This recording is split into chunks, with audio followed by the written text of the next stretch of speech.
Progres proyek KPBU untuk tahun 2023 dibagi menjadi 4 sektor. Yang pertama sektor sumber daya air. Dalam penyiapan antara lain daerah irigasi Lokuci, PLTM Jendelata, Bendungan Putri, revitalisasi modernisasi irigasi sistem interkoneksi HLD di Lombok, dan optimalisasi dan revitalisasi daerah irigasi Komering berdasarkan prinsip syariah.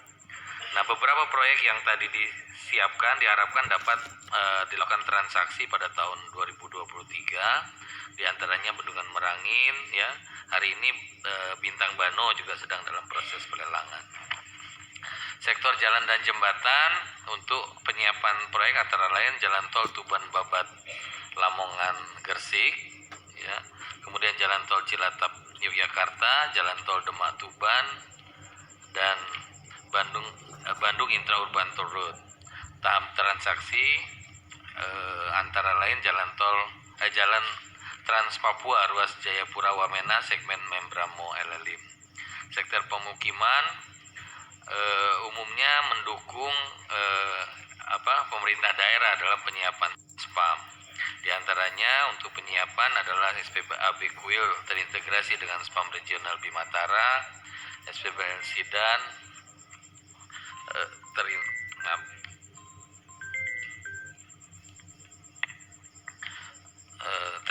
kemudian SPAM Bitung, Regional Sidang Hela, SPAM Regional Juanda atau Jatiluhur 2, SPAM Regional Karian Barat, KPBU.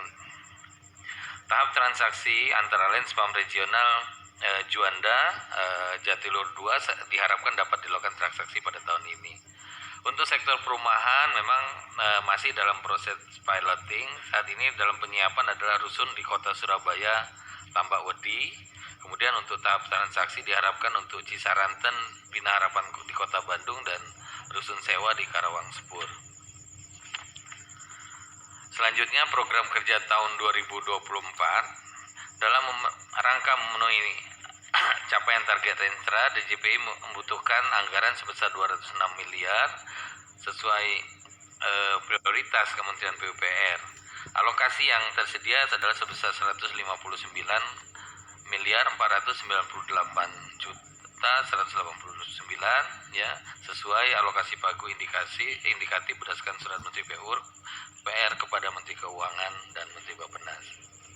Postur pagu anggaran DJPI berdasarkan program terdiri dari program dukungan manajemen sebesar 130 dan program perumahan dan kawasan pemukiman sebesar 29 miliar. Di antaranya terdapat sumber dananya adalah rupiah murni, ya. Selanjutnya alokasi tadi dibagi berdasarkan masing-masing unit eselon 2 untuk mendukung progres yang ada di masing-masing unit. Target bantuan pembiayaan perumahan tahun 2024 sebanyak 227.251 unit dengan anggaran sebesar 32,15 triliun. 31,32 triliun berasal dari APBN dan 0,83 triliun berasal dari dana masyarakat. FLPP sebanyak 220.000 unit, ya, dengan anggaran 25,8 triliun. Kemudian subsidi uang muka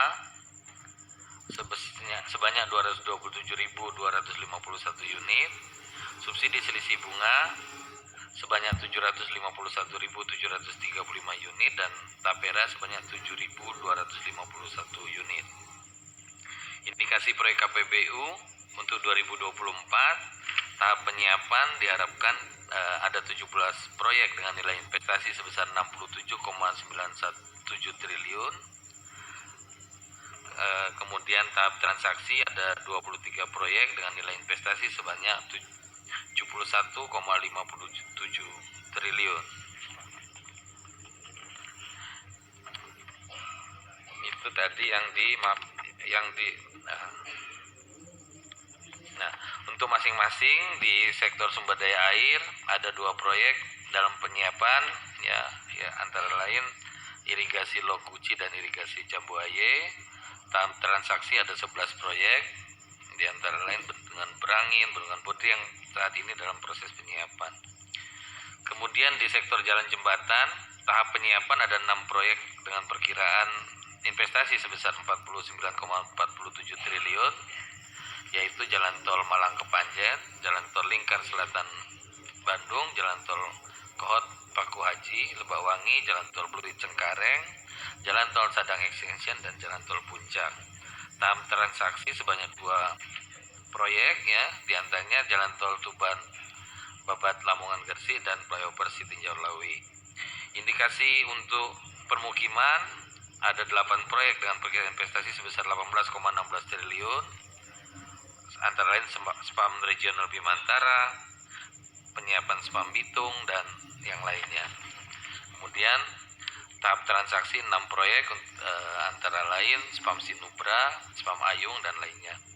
Kemudian indikasi proyek KPBU infrastruktur PUPR sektor perumahan, tahap penyiapan ada 1 proyek, yaitu di Rusun Kota Surabaya Mendokan Ayu, dan tahap transaksi 4 proyek dengan perkiraan 2,39 triliun, umumnya di Surabaya, di Pasar Jumat, dan Medan, dan Mogot. Demikian yang dapat kami sampaikan, kurang lebihnya mohon maaf. Wassalamualaikum warahmatullahi wabarakatuh.